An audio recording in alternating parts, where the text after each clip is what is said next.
Решивме сите геймери кои сакаат да ги представат своите канали и омилени игри со нашите гледачи, може тоа да го направат со испраќање на нивно оригинално видео.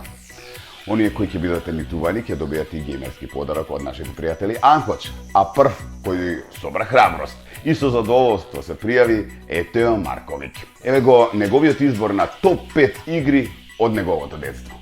Здраво на сите дами и господа, се надам дека сте топ овој убав ден и добро дојдовте у моето ново видео. Денеска имаме едно интересно видео кој што сакав да го споделам со вас. Исто така сакам да дадам еден огромен поздрав до гледачите на Digi Plus, а воедно и поздрав до Digi Plus што ми ја дадоа приликава да го споделам ова видео. За тие што не ме знаат, јас сум Мартео, гейминг јутубер кој што се занимава и опфаќа секакви типови на игрици, од мултиплеер до hack and slash, RPG игри, се и свашта. Мојот YouTube канал можете да го најдете Marteo996, исто така можете да ме најдете на Instagram и да не ве задржавам, ова се топ 5 игри што го оформија нашето детство. Ја отвараме листата со Spider-Man 1 за PlayStation 1. Spider-Man беше првата игра што ни дозволи да се качуваме под зидови, да се пентариме и да се движиме низ градот као вистински суперхерои. Сите у еден момент сме сакале да бидеме Spider-Man и оваа игра ни го овозможи баш тоа како деца.